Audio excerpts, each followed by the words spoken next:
Buenas tardes, hermanos. Estamos aquí nuevamente meditando la palabra del Señor, en la carta del apóstol Santiago, y vamos a meditar en los versos 13 al 17. Estamos casi, si el Señor nos permite, próximos a concluir esta hermosa carta de la palabra del Señor. Quiero invitarle a que usted se fije en algo, hermanos, del capítulo número 4. La escritura comienza, hermanos, así. Estar en guerra con Dios, y termina hablando de la voluntad de Dios, el capítulo 4. Ambos temas se relacionan. Cuando el creyente no anda de acuerdo con la voluntad de nuestro Dios, no es un pacificador, sino creador de problemas. Una máxima o un principio de la Escritura, hermanos, es que Dios tiene un plan para la vida de cada uno de nosotros. A lo que llamaríamos doctrinalmente el teísmo. El teísmo, hermanos, es la doctrina que habla acerca del Señor como el Dios creador, que siempre está en la historia y creador de la historia, hermanos. Y entonces hoy podemos ver este tipo de doctrina presente aquí en la Escritura. Pero también vamos a ver que nuestro Dios es un Dios omnisciente, porque es un Dios sabio, que de antemano conoce todas nuestras historias, puesto que Él las escribió, y sabe todo lo que ha de pasar en la vida y en la historia. La Escritura nos va a hacer notar tres actitudes que tenemos acerca de la voluntad de Dios, y solo una va a ser la correcta, la cual nosotros como creyentes debemos de cultivar. Oramos. Mi Dios, gracias porque tu palabra es hermosa, tu palabra es viva y es verdadera. Gracias, Señor, porque esta carta ha edificado el cuerpo de Cristo. Nos hemos dado cuenta, Señor, el contraste de la vida, mi Dios, y lo que nosotros debemos hacer. En el bendito nombre de Jesús, pues ruego que tú asistas mi vida y que, Padre, tu Espíritu, aquel que, Señor, dirigió a este escritor, sea quien hoy me ayude también. Oro en el nombre de Jesucristo y te damos la gloria en el nombre de Jesús. Amén. Y amén. Amén. Podemos decir, hermanos, entonces, gracias, hermano, podemos decir que hay una omisión o en su sinónimo descuido de la voluntad de Dios. Hermanos, se cree que el apóstol Santiago dirigía a algunos creyentes, hermanos ricos de la congregación, este pensamiento o este principio de la Escritura. Al parecer aquellos hombres aquellas personas estaban hablando de sus planes y se vanagloriaban de sus planes.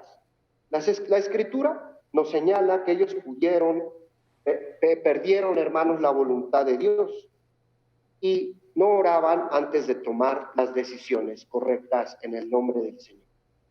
Vamos a ver 4 premisas que la Escritura nos revela acerca de lo que es la necedad. Vamos al versículo 13 y dice la Escritura: vamos ahora, los que decís, hoy y mañana iremos a tal ciudad y estaremos allá 1 año y traficaremos y ganaremos. Esto nos hace recordar, hermanos, lo que hoy día el mundo está viviendo. Pensemos en cuántas personas estaban haciendo planes. Recordaba, hermanos, que por ahí del mes de noviembre del año pasado, el amado presbiterio al cual sirvo, nos dedicamos a organizarnos y tomamos un par de días para los proyectos presbiteriales de las iglesias, hermanos. Y ahora que estamos viviendo este tipo de situaciones, recordaba que Dios es el que hace todas las cosas. Pudiéramos decir, como decían por ahí en algunos dichos, hermanos, el hombre propone, pero es el Señor quien dispone. La vida va a tener dificultades. La vida, hermanos, está construida de tristezas, problemas. Va a haber pérdidas, va a haber ganancias, va a haber encuentros y va a haber desencuentros. La vida se construye de diversas situaciones, de diferentes tiempos. Eclesiastés nos dice que es el tiempo de abrazar y el tiempo de abstenerse de abrazar. Y hoy podemos analizar, hermanos, que estamos en un tiempo de abstenciones. Sin embargo, a menos de que existan todas estas situaciones en la vida, el creyente tiene que tomar decisiones sabias en Jesucristo todos los días de su vida. En Cristo, la vida siempre va a adquirir un sentido, va a haber confianza y fortaleza.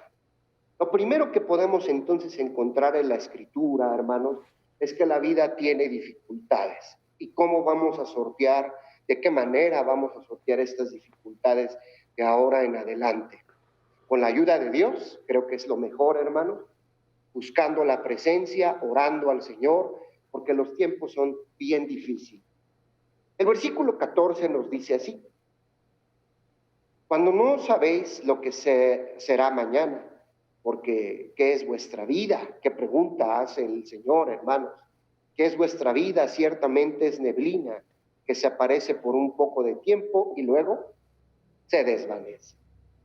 La Escritura nos enseña que para el hombre hay incertidumbres. Hoy estamos, hermanos, y no sabemos lo que será mañana de nosotros. Esa es una incertidumbre, lo cual no significa que no debemos de tener fe. La fe también es estar anclados a las promesas de Dios, claro que sí, hermanos. Proverbios 27, versículo 1 nos dice: no te jactes del día de mañana, porque no sabes qué dará de sí el día. Lucas capítulo 12, de los versículos 16 al 21, la actitud del rico insensato, hermanos, donde Dios responde al rico insensato: eres un jactancioso, eres un necio. Es lo que la Escritura le dice a la insensatez del hombre. La vida, hermanos, nos es incierta, por supuesto, pero claro que para Dios, el constructor de la historia desde la eternidad, hermanos, no es incierta. Es por eso que nosotros debemos estar pegados a la Escritura, a su palabra, depender de Él, hermanos, y tener una confianza en Él. Pregunto en esta tarde, hermanos, ¿estamos viviendo con sabiduría? ¿Aprovechamos el tiempo que Dios nos dio? ¿Perdonamos, amamos, crecemos, sembramos, Señor, hermanos, como a Dios le agrada? Estaba recordando, hermanos, a un tío que partió el día de ayer de un infarto cerebral. Estaba pensando yo en las veces que a este tío se le habló del Señor Jesucristo, y no lo hago, hermanos, con ningún afán de lastimar esta situación. Yo recuerdo, hermanos, que le decíamos a este tío que cuando se acercaría el Señor, y él decía: ahora que yo esté grande, ahora que yo esté viejo. Pero nada le garantizaba a nuestro tío amado, hermanos, este tiempo.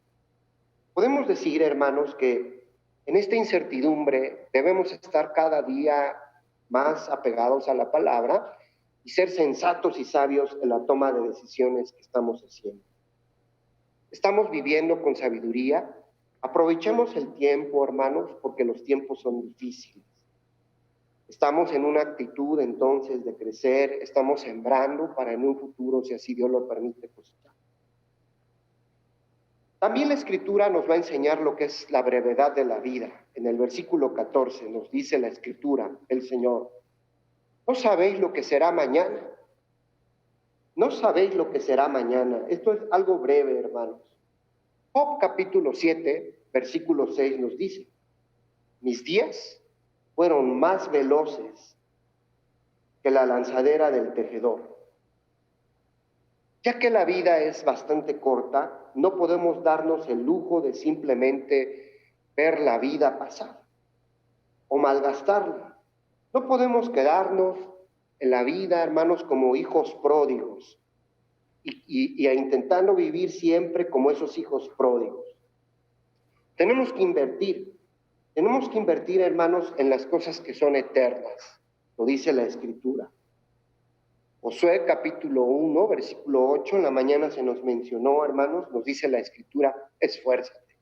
¿Y cuántas veces el Señor le dijo a Josué que se esforzara? Era indudablemente, hermanos, porque este hombre no era un varón esforzado. Esfuérzate. El Salmos capítulo 1, versículo 3 Dice que nuestra vida, hermanos, debe de ser como un árbol plantado junto a corrientes de agua viva. Y estas corrientes se llaman Jesucristo. Yo quiero pedirle, hermano, la palabra nos está animando, nos está haciendo reflexionar. La vida es tan breve. Hoy, hermanos, y cada que abro las noticias y veo a los hermanos y nos dicen, ya partió el hermano tal, y ya partió el hermano tal, y ya partió mi familiar, me hace recordar, hermanos, el Señor me hace recordar, Alberto, estás valorando la vida que yo te di. Estás aprovechando y siendo sabio esta brevedad. Hermanos, tenemos que tener cuidado, porque la palabra nos dice, mira, todo lo que planeemos tiene que estar puesto en las manos del Señor. ¿Por qué? Porque no sabemos cuándo vendrá el Señor. También la palabra nos va a enseñar en el versículo 16, hermanos, que el hombre es fáctico o es frágil. Esa sería la mejor definición. El hombre es muy frágil, hermanos. Recordaba yo, justamente, hermanos, en mis tiempos de juventud, cuando me iba a jugar con mis primos allá en Tasco Guerrero, y brincábamos de verdad, hermanos, unas alturas, no sé, pudiera yo decir, 2, 3 metros, yo brincaba, hermanos, los árboles con mis primos, y yo sentía que nada pasaba. Ahora, nada menos bajar las escaleras del presbiterio, hermanos, las bajo con sumo cuidado.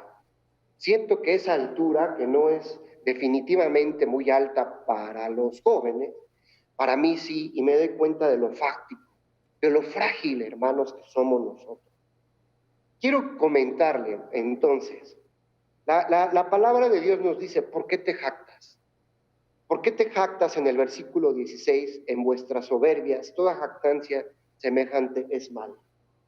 Encontraba, hermanos, en una versión norteamericana, la LBLA, una traducción de verdad formidable, hermosa, que dice así. Traduce así, hermanos, el versículo.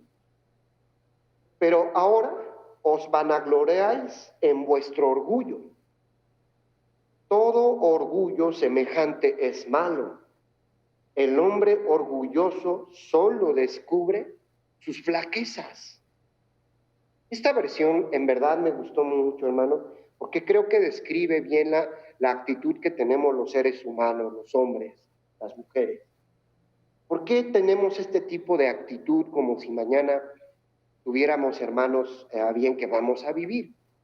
Y nos dice la Escritura en esta versión que todo nuestro orgullo en realidad descubre todas nuestras debilidades y todas nuestras flaquezas. El libro de los Proverbios, el proverbista en el capítulo 16, versículo 33 nos dice, la suerte se echa en el regazo, mas de Jehová es la decisión de ella.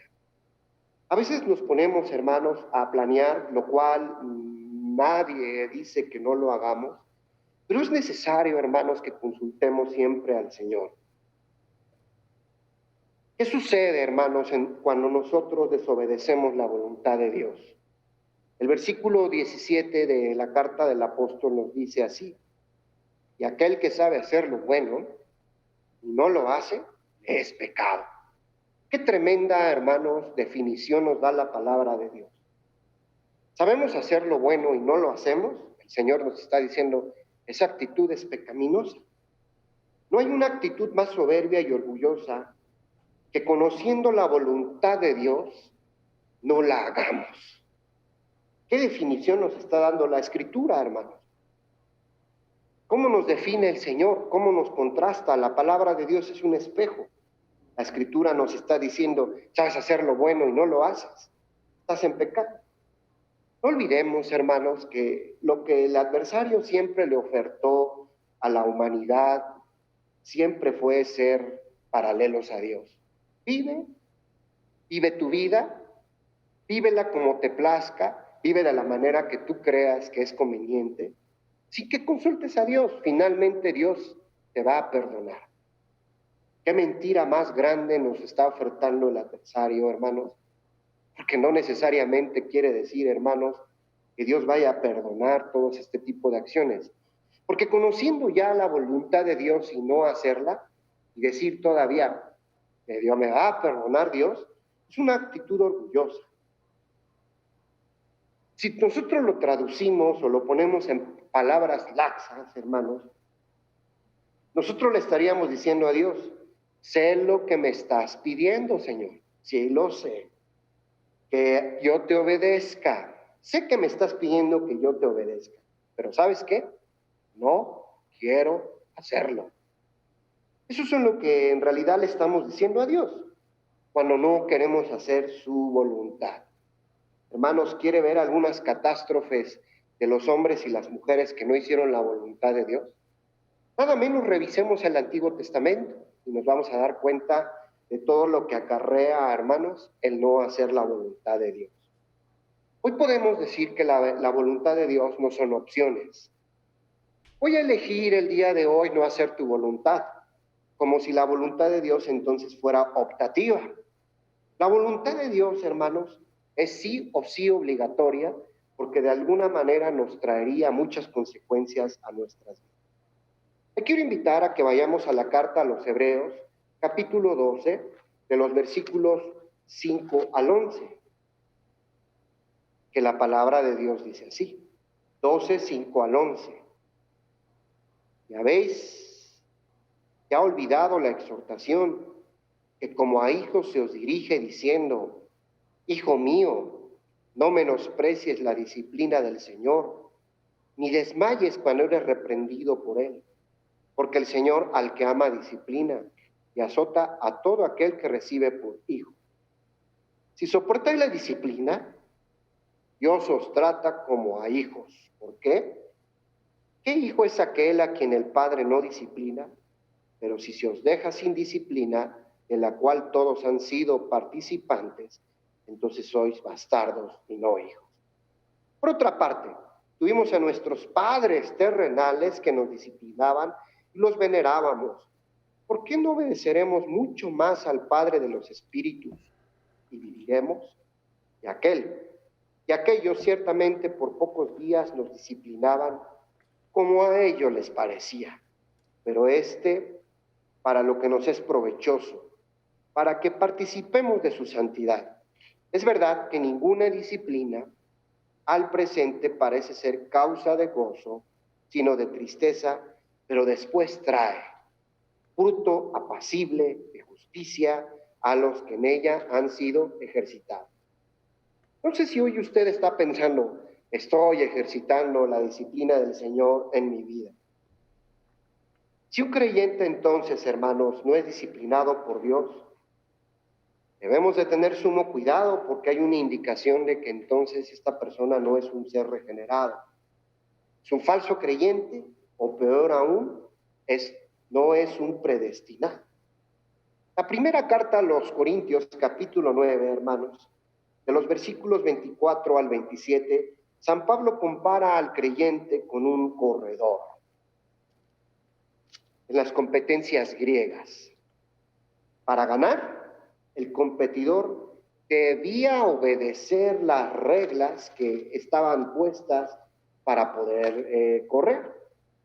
Te invito, para que no hablemos así al aire, hermanos, que nos vayamos al Primera de Corintios 9, entonces 24 al 27, y dice, ¿no sabéis que los que corren en el estadio, todos a la verdad corren, pero uno solo lleva el premio?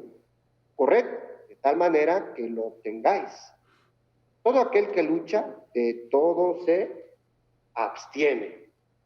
Ellos a la verdad para recibir una corona corruptible, pero nosotros una incorruptible. Así que yo de esta manera corro, no como a la aventura. De esta manera peleo, no como quien golpea el aire, sino que golpeo mi cuerpo y lo pongo en servidumbre. No sea que habiendo sido heraldo para otros, yo mismo venga a ser eliminado. La mejor palabra, hermanos, para definir eliminado sería descalificado, y se le humillaba. No significa que estemos perdiendo nuestra salvación, significa, hermanos, la palabra eliminado se refiere a recompensa. Desobedecer a nuestro Señor y Salvador Jesucristo, hermanos, debe ser tomado muy en serio, porque cuando el Señor regrese y examine nuestras actitudes, ¿cómo podemos estar? Colosenses capítulo 3, versículo 2 al versículo 25 nos va a dar una respuesta de esto.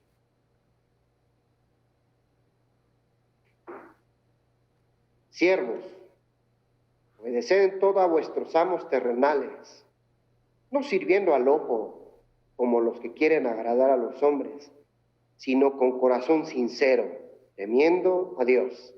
Y todo lo que hagáis, hacedlo de corazón, como para el Señor y no para los hombres, sabiendo que del Señor recibiréis la recompensa de la herencia, porque a Cristo el Señor servís. Mas el que hace injusticia, recibirá injusticia que hiciere, porque no hay acepción de personas. Eso nos dice la palabra del Señor. Si regresamos al capítulo 4, versículo 15, que dice la palabra, en lugar del cual debierais decir, si el Señor quiere, viviremos y haremos esto o aquello. Vea, por favor, estamos planeando algo, tenemos que decir, si el Señor quiere. Y plasmémoslo, y tengamos la fe, hermanos, y hagamos y actuemos, porque si no, pareciera que la Escritura hay una contradicción, lo cual no es así. Tendríamos que prever cómo armar o hacer, hermanos, o edificar, y tendríamos que también poner sabiduría para la edificación que vamos a tener. ¿Podemos planear? Sí, pero tenemos que pedir en todo tiempo la consulta del Señor, hermanos, para poder planear en su nombre. Mi comida, dice la Escritura, Juan capítulo 4, 34, es que haga la voluntad del que me envió y que acabe sus obras. Podemos ver Romanos 1:10, 15:32 también, o primera carta a los Corintios 4:19, donde San Pablo, hermanos, no considera que hacer la voluntad de Dios fuera como estar en cadenas. Hagamos la voluntad de Dios, pero eso me va a traer siempre muchos como opresión. No, hermanos, San Pablo considera que hacer la voluntad de Dios es la llave que abriría las puertas hacia la verdadera libertad. Ser obedientes es ser libres. La voluntad de Dios es una relación vital entre Jesús y el creyente. Al no obedecer a Dios, hermanos, el que ya tenía los planes eternos para acercarnos a Él por medio de Jesucristo, tenemos que entender, hermanos, entonces, estamos yendo en contracorriente. Observemos la vida del profeta Jonás, por recordar un ejemplo, hermanos, de un hombre que fue desobediente al llamado de nuestro Dios. Ahora bien, ¿cómo podemos hacer la voluntad de nuestro Dios? Si vamos al libro de los Hechos, capítulo 22, versículo 14, vamos a encontrar respuesta, hermanos, a cómo hacer la voluntad de Dios. Hechos 22, 14, nos dice así la Escritura.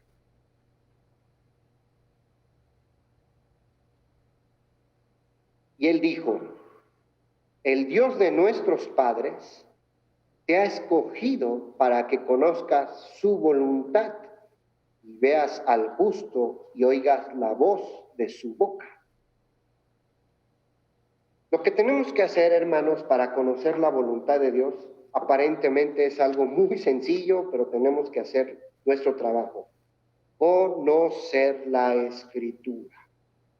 Si vamos a Juan capítulo 7, versículo 17, veremos también algo hermoso de la palabra del Señor, hermanos, que dice así. El que quiera hacer la voluntad de Dios, conocerá si la doctrina es de Dios o si yo hablo por mi propia cuenta. A saber, ¿cómo hacer la voluntad de Dios? Tenemos que conocerla. Hermanos, conocer la voluntad de Dios es también hacer la voluntad de Dios. Vamos a ver esto. La obediencia, podemos decir, es el órgano del conocimiento espiritual. Colosenses 1, versículo 9, que dice la palabra del Señor.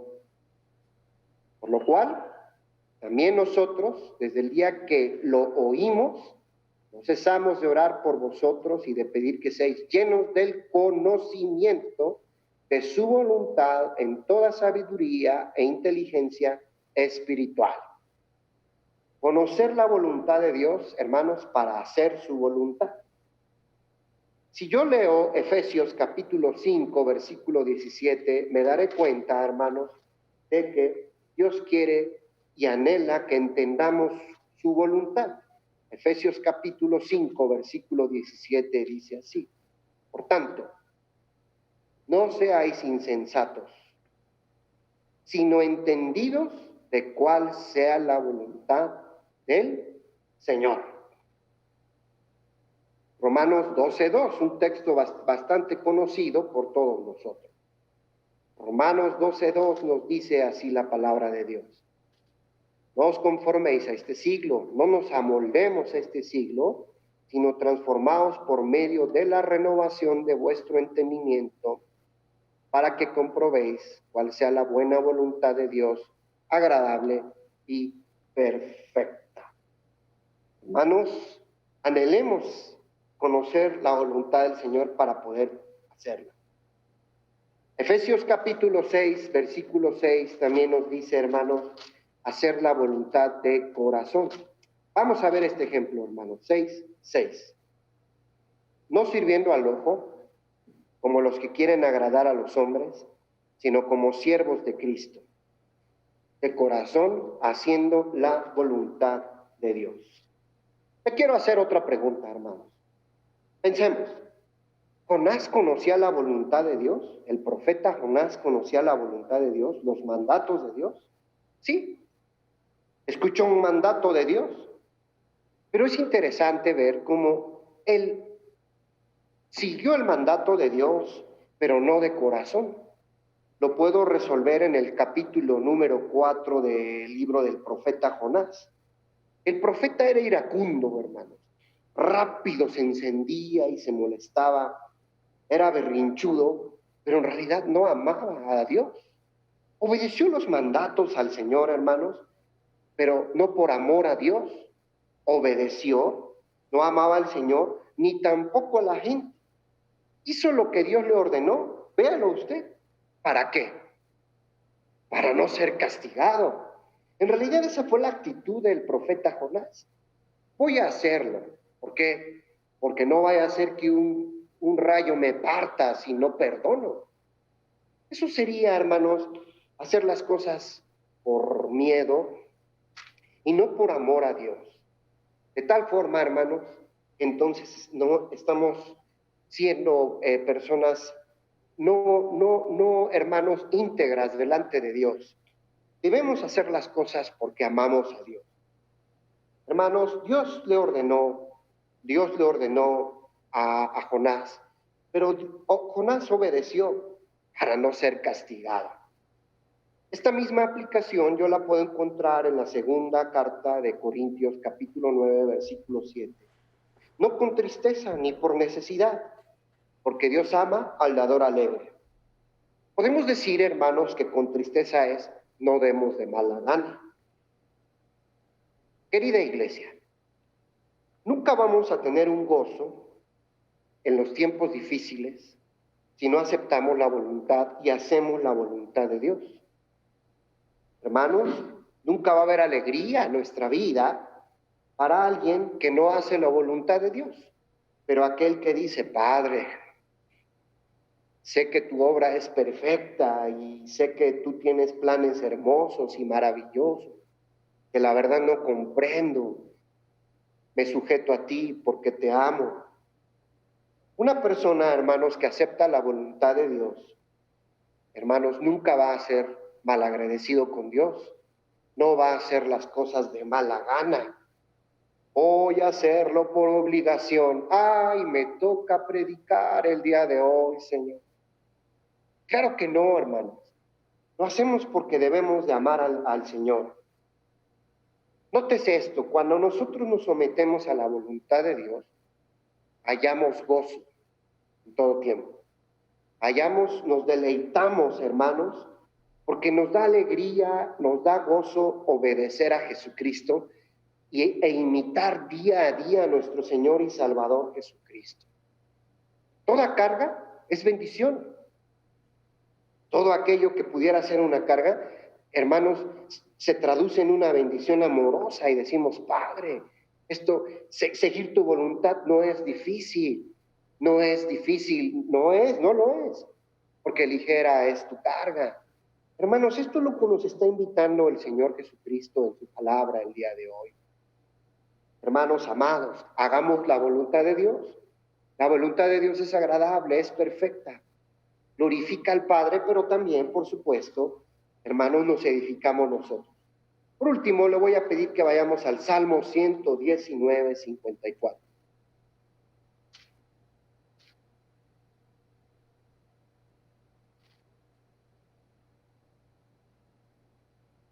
Vea lo que dice la palabra de Dios. ¿Por qué le puso eso el Espíritu Santo al salmista, hermanos? Qué hermoso, ¿no? Mire, debemos de memorizarnos este versículo, 119, 54. Cánticos fueron para mí tus estatutos. Cánticos fueron para mí tus estatutos en la casa en donde fui extranjero. Pero qué cosa, hermanos. Vemos entonces ya un cambio cuando Dios, hermanos, ha llegado a nuestras vidas a través de Jesucristo. Cuando nos gozamos en el Señor, hermanos, y su Espíritu Santo ha llegado a nuestro corazón, nos gozamos. ¿Puede usted entender esto, hermanos? Cuando somos extranjeros en un lugar, o cuando somos oprimidos, o cuando el pueblo de Israel, hermanos, fue llevado cautivo, que estemos danzando y gozándonos, hermanos, en esta situación. Quiero pedirle, hermanos, que pensemos, por favor, en esto. Vamos a traducirlo así. Los estatutos del Señor deben de ser cánticos para nosotros. Me gozo, Padre, me alegro. Tu palabra, Señor, es siempre viva y verdad. Siempre va a traer para mí un consuelo.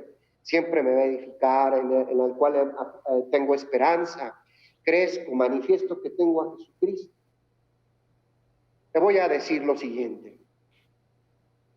Cuando nosotros amamos a Jesucristo, cuando el pueblo de Dios, cuando la iglesia del Señor ama a Jesucristo, siempre se va a gozar en obedecer su palabra. Nos vamos a gozar en obedecer su palabra, hermanos. Yo quiero animarle en el nombre de Jesús por último, entonces. Ya vimos, hermanos, que la vida se va. Es como un soplo. Nos vamos a ir. ¿Qué cosas estamos dejando inconclusas? Hermanos, el judío Víctor Emil Frankl decía que las personas no tenemos miedo a morir, tenemos miedo a dejar cosas inconclusas. Puede ser una verdad, hermanos, porque es cierto. ¿Qué estamos dejando inconcluso? ¿Qué tenemos que hacer?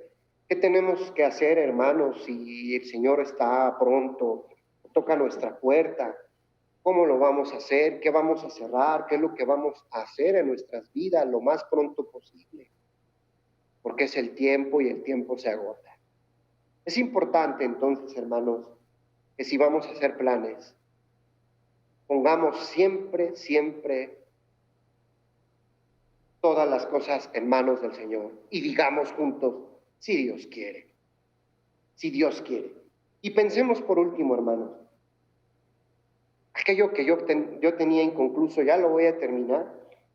Yo le animo, hermano. Hay muchas cosas que dejamos por ahí paradas porque creemos que ya estamos grandes o que ya no tenemos las fuerzas. Cerremos los círculos, hagamos lo que nos corresponde hacer. Pues, iglesia, vamos a gozarnos en la palabra del Señor. Vamos a gozarnos en sus estatutos, en su palabra. Vivamos la palabra del Señor, hermanos amados. Porque esto es lo que el Señor quiere. Su voluntad siempre va a ser perfecta para nosotros. Hagámosla conociendo la palabra. Voy a terminar, hermano. Estaba una pequeña congregación en los Estados Unidos, donde el pastor Randy Maxwell la estaba dirigiendo, hermanos, y él estaba junto con un equipo de trabajo, hombres, mujeres, jóvenes, estaban planeando, y tenían un problema, hermanos, grave. Y un hombre de la Segunda Guerra Mundial decía, ¿qué estamos haciendo mal? ¿Por qué nuestros hijos se están apartando de la iglesia?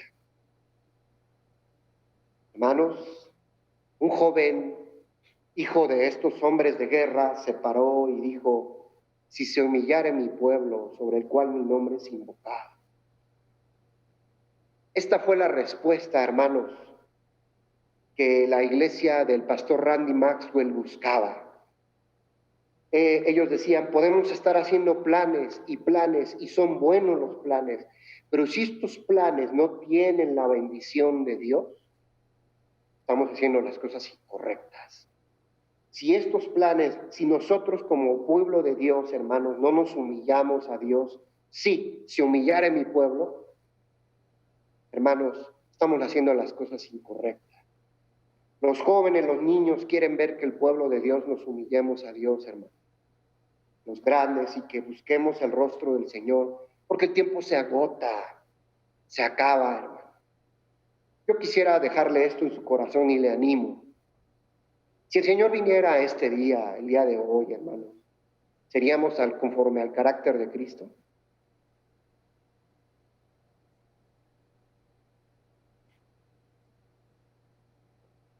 Termino.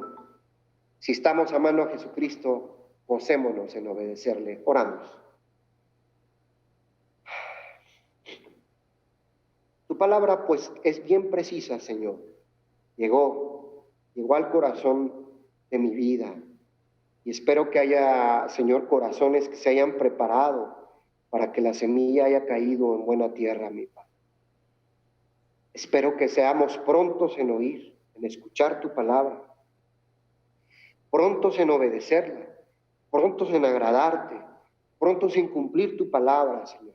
Prontos que para que cuando tú nos hables, Dios, podamos decir, heme aquí.